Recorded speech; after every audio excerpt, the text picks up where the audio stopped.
eyo yune nzambe na ngai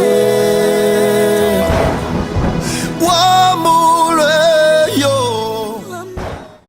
Salut peuple de Dieu, votre serviteur Norlin Lumière Kenda Kinzundo. Nous continuons avec notre thème qui est qui. Notre émission qui contient différents thèmes là-dedans. La fois passée, nous avions parlé de la relation entre mère spirituelle et enfant spirituel. C'est-à-dire, une mère spirituelle n'a pas de fils spirituel. Mais une mère spirituelle n'a que des enfants spirituels. Et un enfant spirituel n'a pas besoin d'un père spirituel. Elle doit d'abord chercher une mère spirituelle. Elle doit rester en relation avec sa mère spirituelle. C'est après sa croissance, quand il va atteindre un certain âge, qu'il peut maintenant chercher qui est son père spirituel.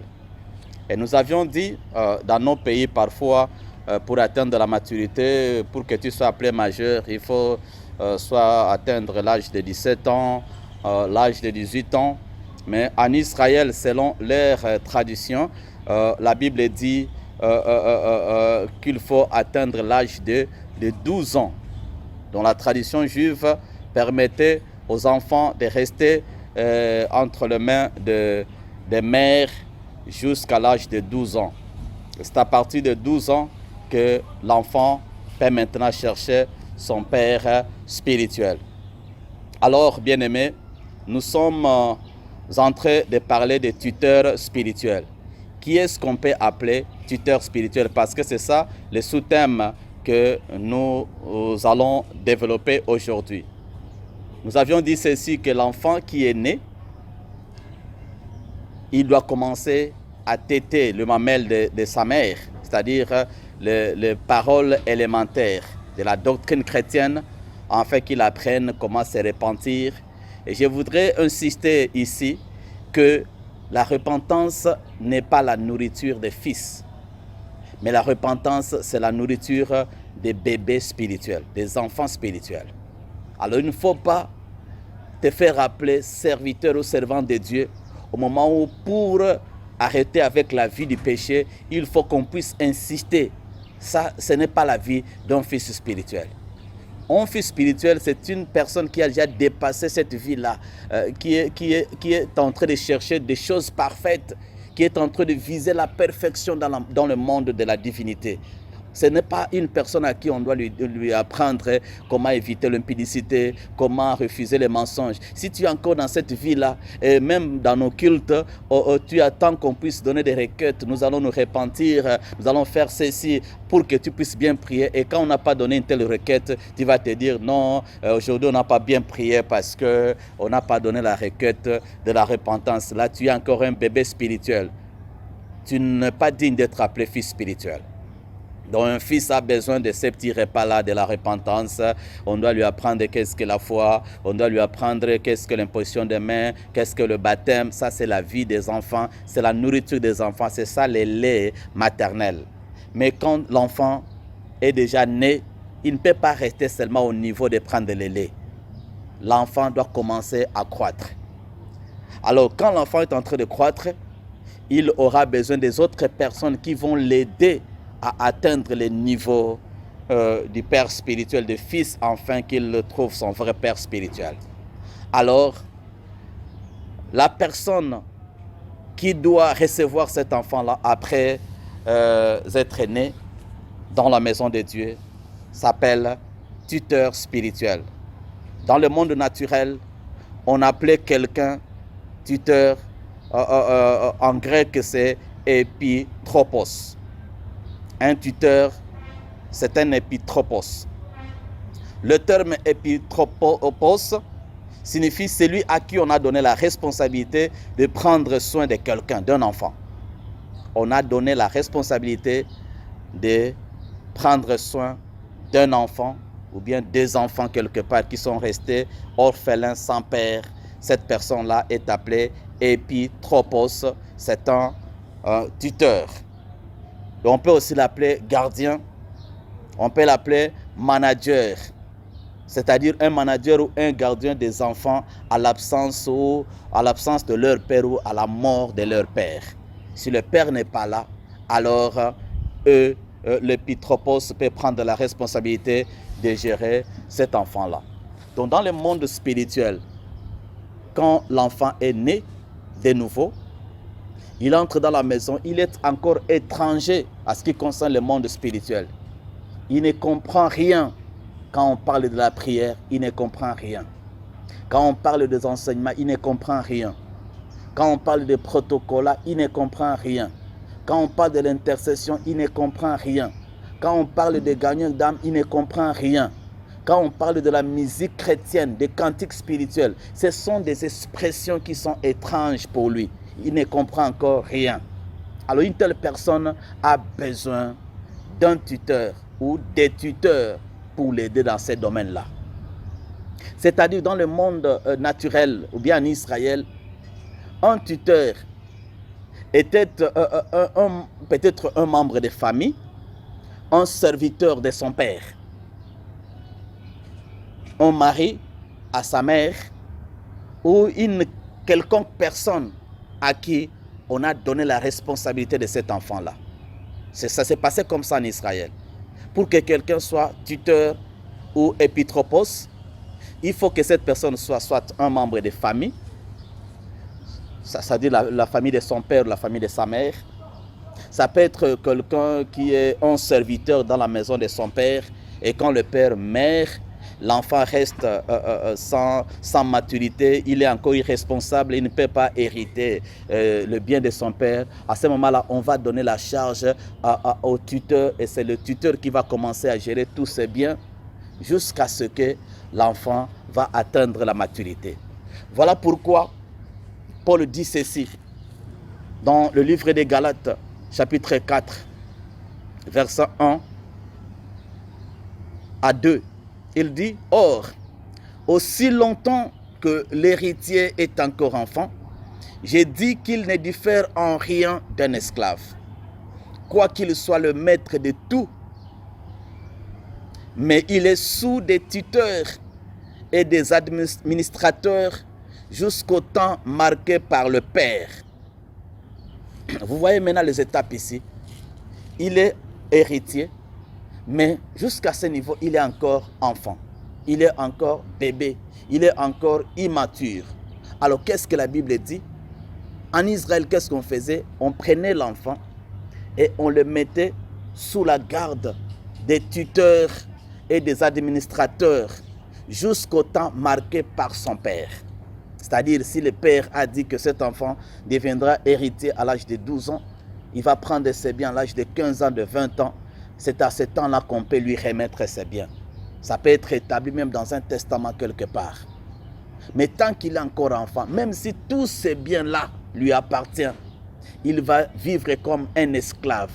Il va commencer à mendier, il va commencer à demander parce qu'il n'a pas encore atteint l'âge de devenir héritier et indépendant. Voilà comment est-ce que les choses doivent fonctionner dans la maison de Dieu. Mais aujourd'hui, dans nos églises, on ne sait pas comprendre au juste qui est qui. Même des bébés spirituels commencent à réclamer leur héritage. Il y a même des étrangers dans la maison de Dieu. Un neveu de Dieu qui vient à la maison de Dieu, il n'a même pas la semence de Dieu. Il commence à demander, Dieu, tu ne veux pas me bénir, tu me laisses seulement comme ça dans la pauvreté. Je dois faire ceci. Il ne fait que réclamer des choses. Il ne fait que demander le bien de Dieu, mais il n'a même pas le souci de grandir. Et même s'il est déjà né dans la maison de Dieu, mais il faut aussi grandir, bien-aimé, afin de pouvoir réclamer ton héritage. Est-ce que tu es déjà né?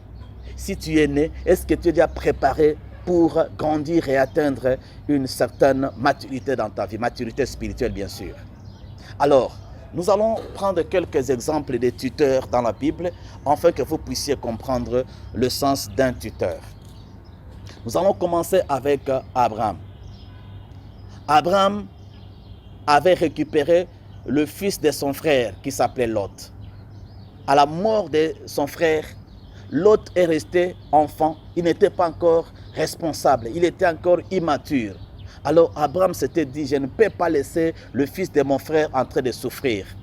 Il l'a récupéré pour faire un travail dans la vie de cet enfant jusqu'à ce que Lot était devenu mature et indépendant. Lot n'avait pas la sémence d'Abraham. Il ne pouvait pas appeler Abraham son père parce que Lot n'avait pas sa sémence. Il avait la sémence d'une autre personne. Mais Abraham jouait le rôle de tuteur dans la vie d'Abraham, de Lot. Il avait récupéré, il était avec lui, il aidait.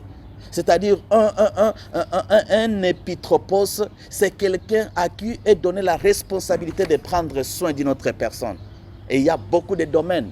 Peut-être il peut prendre soin de son habillement, il peut prendre soin de ses études, de sa santé. Alors une telle personne, c'est ton tuteur. Il prend seulement la responsabilité pendant un temps, afin que cet enfant puisse se prendre en charge et grandir. Alors, Abraham est resté avec Lot pendant tout ce temps. Mais comme Lot n'avait pas la sémence d'Abraham, à un certain âge, Lot est devenu responsable. Il y a eu des combats entre les richesses d'Abraham et les richesses de Lot. Pourquoi? Parce que Lot n'était pas sa sémence. Et Dieu qui voyait déjà très loin, il a compris que cet enfant, s'il restait longtemps à côté d'Abraham, il va devenir un danger dans la lignée d'Abraham. Nous allons parler de la lignée. Comme Dieu s'est préparé pour donner un fils, une lignée, une sémence à Abraham, alors c'est cette sémence-là qui allait devenir la postérité d'Abraham et hériter toutes les richesses d'Abraham. Alors, l'enfant qui était sous-tuteur d'Abraham ne pouvait pas hériter les promesses d'Abraham. Il ne pouvait pas hériter l'héritage d'Abraham. C'est pourquoi la Bible dit que Dieu a créé une circonstance pour séparer Abraham de Lot, afin qu'Abraham puisse se battre pour ses enfants, ses fils, et non pas se battre pour quelqu'un qu'il a récupéré comme tuteur pour commencer à l'aider. Donc Abraham était le tuteur de Lot jusqu'à un certain temps. Et quand Lot s'est rendu compte qu'il devait aller ailleurs, il s'est déplacé, il est parti et il a évolué. Vous connaissez l'histoire. Il est parti jusqu'à ce qu'il a donné naissance aux Ammonites, aux Moabites. Et ce sont ces gens-ci, cette sémence ici qui était devenue obstacle à la promesse d'Abraham, aux enfants d'Israël. Pourquoi? Parce qu'il n'était pas la sémence d'Abraham. Mais Abraham l'avait récupéré seulement comme tuteur. Nous avons un autre exemple, l'exemple d'Abraham et Eliezer. Eliezer n'était pas membre de la famille d'Abraham, mais il était un simple travailleur, un simple serviteur dans la maison. Mais comme il était un serviteur bien-aimé d'Abraham, alors quand Abraham sentait déjà sa mort prochaine, qu'est-ce qu'il avait fait? Il a appelé son serviteur et lui dit, si un jour je mourrai avant, et que je ne préparais pas le futur de mon fils Isaac, je te prie de ne pas prendre pour mon fils une fille de ce pays. Il faut aller à l'origine. Il faut rentrer dans la maison de mon père. C'est là où il faut chercher une femme à mon fils. Donc tu vois maintenant ici, Eliezer était obligé de préparer l'avenir du fils d'Abraham qui était Isaac. Et c'est lui qui avait la responsabilité, donc il devait jouer le rôle d'un tuteur dans la vie d'Isaac. Nous avons aussi la réalité de Mardoché et Hadassa, qui est aussi appelée Esther. Le parent d'Esther était décédé. Alors, comme elle était encore enfant, irresponsable, immature, alors Mardoché était obligé de récupérer cet enfant. Il était obligé de prendre soin de cet enfant. C'est lui qui est berger, c'est lui qui était devenu le gardien de cet enfant. C'est pourquoi Mardoché a joué le rôle de tuteur dans la vie de Hadassa, d'Esther, jusqu'à ce que Esther est entrée dans le mariage. Donc vous voyez maintenant dans la Bible, il y a tant d'exemples où nous avons beaucoup de gens qui étaient des enfants, qui n'avaient pas encore de parents, qui avaient perdu leurs parents, et il fallait que les tuteurs prennent leurs responsabilités. Et nous avons le plus grand exemple, l'exemple de Jésus et Joseph. Jésus n'avait pas la sémence de Joseph. Jésus était la sémence de Dieu. Mais après sa naissance, la Bible dit qu'il est resté sous la garde du mari de sa mère. C'est-à-dire, Joseph se faisait appeler le père de Jésus, mais il n'avait pas donné sa sémence, son ADN en Jésus. Dans le sang de Jésus, il n'y avait pas l'ADN de Joseph. Mais il se faisait appeler son père, juste par, je ne sais pas si c'était une adoption ou comment on peut l'appeler, mais il était seulement son tuteur. C'est là qu'il faut s'arrêter. Il faut seulement appeler Joseph le tuteur. Mais prophétiquement, il y a tant de révélations qui démontrent comment est-ce que Dieu avait permis que Joseph devienne le père de Jésus.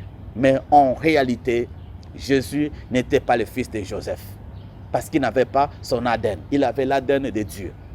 Et la Bible dit que Jésus est resté au pied et sous la garde de Joseph jusqu'à l'âge de 12 ans. C'est-à-dire, Joseph jouait le rôle de tuteur. C'est lui qui nourrissait Jésus. C'est lui qui prenait soin de Jésus, qui lui achetait des habits. Alors, Jésus aussi, par erreur, l'appelait Père. Jusqu'à un certain temps où Jésus a compris que ce monsieur n'a jamais été mon père. Quand Jésus a atteint la maturité, il a compris que ce monsieur n'est pas mon père. Il faut que j'aille dans la maison de mon père pour chercher à réclamer l'héritage, les trésors qu'il y a dans la maison de mon père. Bien-aimés dans le Seigneur, vous avez appelé tant de personnes dans ce monde vos pères spirituels, parce qu'il a pris ta responsabilité pendant un certain moment de ta vie spirituelle. Mais en réalité, cette personne n'a jamais été ton père spirituel. S'il faut lire l'histoire de Timothée, vous verrez que Timothée avait sa mère spirituelle, qui était sa propre mère biologique. Parce que Paul est en train d'expliquer que Timothée, tu dois garder les enseignements que tu as reçus, les dieux là que tu as reçus, entre les mains de ta mère.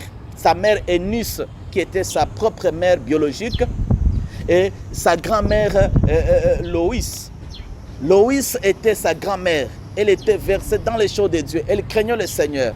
Et c'est elle maintenant qui avait entraîné sa fille Eunice dans les choses de Dieu. Et Eunice a donné naissance à Timothée.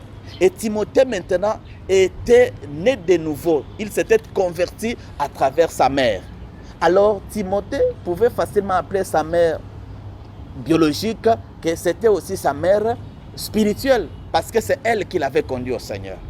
Et après cela, Timothée est entré dans l'église. Il a trouvé des hommes de Dieu, beaucoup de serviteurs qui étaient là et qui ont commencé à l'encadrer jusqu'à ce que le bien-aimé a atteint la maturité. Il était devenu un disciple. Et la Bible dit toutes les églises de ces contrées-là, de Lystre, rendaient un bon témoignage de Timothée.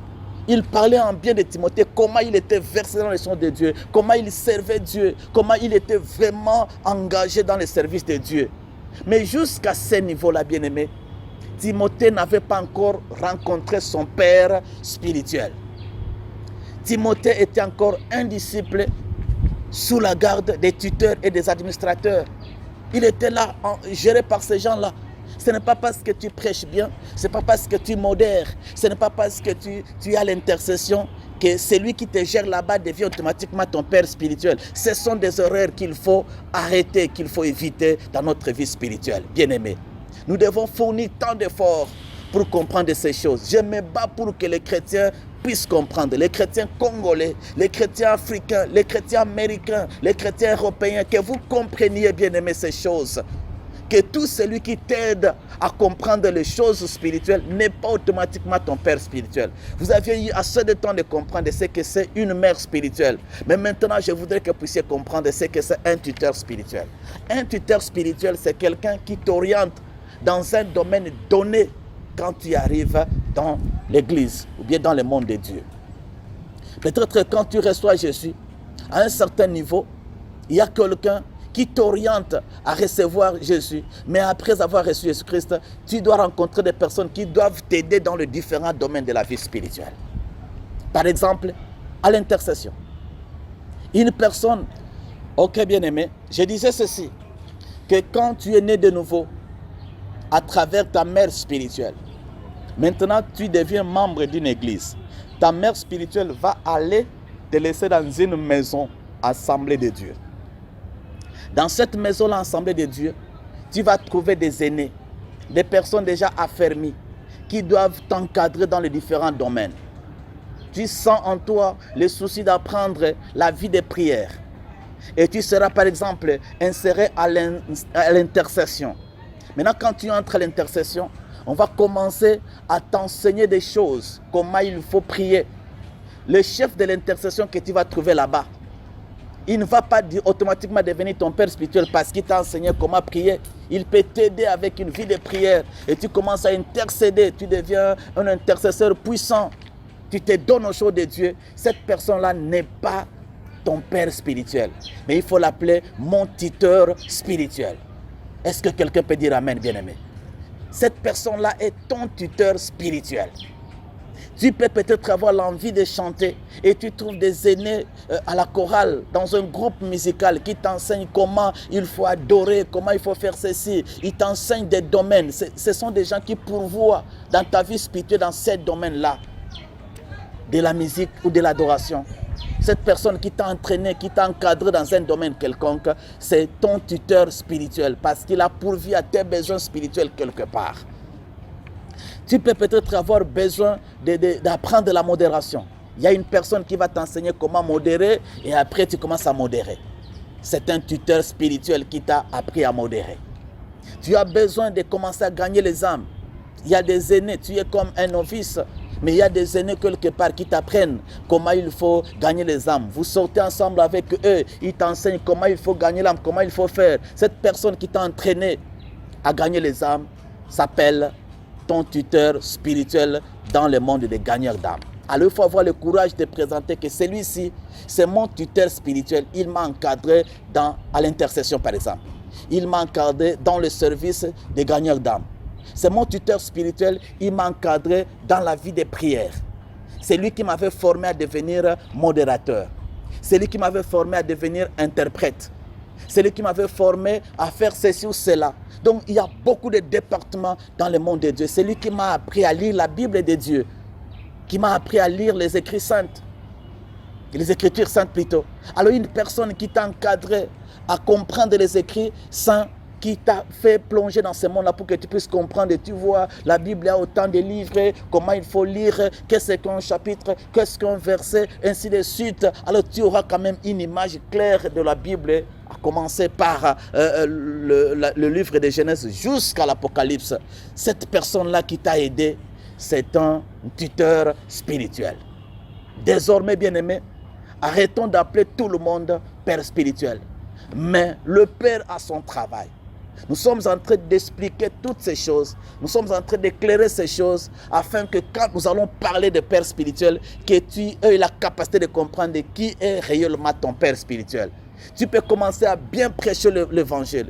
Tu peux être applaudi par tout le monde. Tu es un disciple accompli, mais jusque-là, tu n'as jamais rencontré ton père spirituel. Comme Timothée. Timothée connaissait sa mère spirituelle qui était aussi sa mère biologique.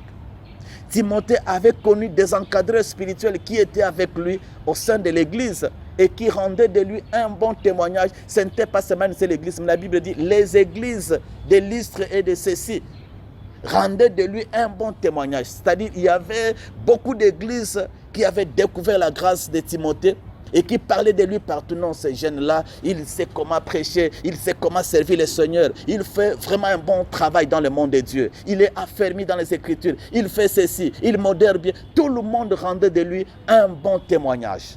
Mais dans tout cela, bien-aimé, Timothée n'avait pas encore rencontré son père spirituel. Il y avait même des prophéties qui sortaient. On a commencé à donner des messages. Timothée, tu deviendras un évangéliste. Dieu dit que tu deviendras un évangéliste puissant. Mais dans toutes ces prophéties-là, Timothée, tant qu'il n'avait pas encore rencontré son père spirituel, Il ne pouvait pas se faire appeler évangéliste. Il fallait qu'il rencontre son père. C'est à travers ce père-là que Timothée a compris, il a reçu la sémence, l'ADN des évangélistes. Tu as un appel, tu as une mission spéciale, tu as des prophéties. Tant que tu n'as pas encore rencontré un père, tu n'as pas encore reçu l'ADN de ce père, bien-aimé, ne te fais pas encore appeler apôtre, bishop, ainsi de suite. Il faut rencontrer quelqu'un qui doit transmettre l'ADN, qui va changer ta vie spirituelle. Mais jusque-là, tout ce que tu fais, tu prêches bien, tu modères bien. Bien-aimé, tous ceux qui t'encadrent sont des tuteurs spirituels. Tous ceux qui t'aident à bien prêcher sont des tuteurs spirituels. Alors, il ne faut pas confondre les choses. Timothée restait tuteur au pied des tuteurs pendant longtemps. Jusqu'à ce qu'il a rencontré Paul. Alors, Paul a dit, toi tu es mon fils. Oh, bien-aimé, gloire au Seigneur. Il faut que le père soit capable d'identifier son fils. Et il faut que le fils soit capable de reconnaître son père. C'est très important.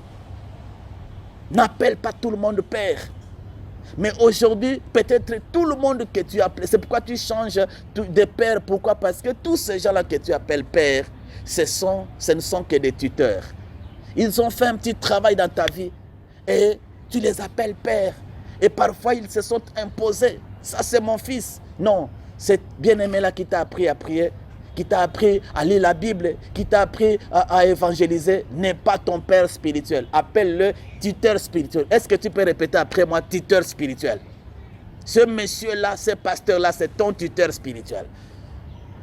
C'est lui qui ne t'a jamais donné. Regarde-toi un père. Est-ce que tu as sa sémence? Tu n'as pas sa sémence. Mais pourquoi tu l'appelles père spirituel? Il n'est pas ton père spirituel.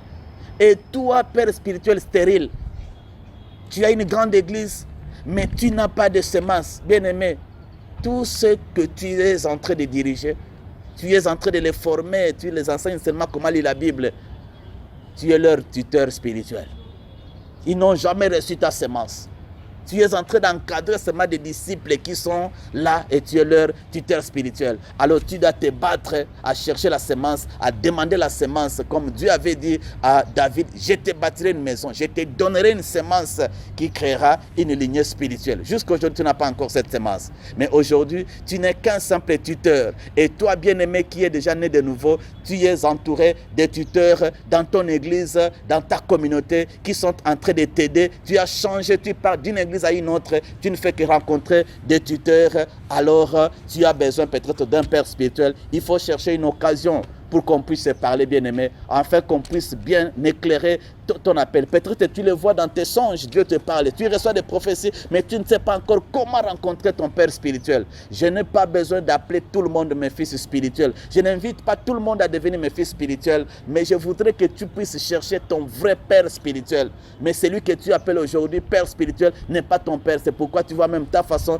de faire les choses est tout à fait différente de sa façon. Et ce n'est pas parce que tu utilises le même substrat linguistique avec ton père spirituel, celui que tu appelles père spirituel, qui devient ton père spirituel. Parce que tu as l'accent Luba, parce que tu as l'accent de Bakongo, tu as l'accent de Baswahili, tu as l'accent de Zulu, alors tu utilises un anglais de Zulu comme ton père spirituel. Directement, tu te dis, celui-là, c'est mon père spirituel. Ce n'est pas ça appeler quelqu'un père spirituel. C'est une affaire de semence. Raison pour laquelle j'appelle les chrétiens à comprendre ces choses. Et je crois que vous m'avez compris que celui que tu appelais père spirituel n'était pas ton père, mais c'est un simple tuteur spirituel. Ok, que le Seigneur vous bénisse. Moi, votre serviteur, contactez-moi au plus 243 81 84 61 390. Je suis le pasteur visionnaire prophète Norlin Lumière Kenda Kinzundo de l'église Myrtada Ministries. Si vous voulez nous trouver, alors vous venez à Kalamu et puis après vous arrivez au boulevard Saint-Doué, vous descendez à l'arrêt école. Là, vous entrez à partir de l'hôtel Saint-Doué et vous cherchez le croisement des avenues Moanda et Zoao, numéro 22 bis. Il y a un immeuble en diagonale de l'école Moanda qui est là à côté. Et directement, vous venez au premier niveau de cet immeuble inachevé. C'est là que se trouve mon bureau et notre église. Vous pouvez aussi suivre tous ces messages sur YouTube. Qui est qui? Point d'interrogation. prophète sans E, NLK, et vous allez avoir tous nos messages. Que le Seigneur vous bénisse. Ciao. Tabalole Yesu Papa yokalo sambo na ngaye Yokalo sambo Toye pona yo Tabera ngaye Papa kiti sambo na yo Bitumbelo esika Balia ekatana Yesu Papa Tabera ngasala bikamo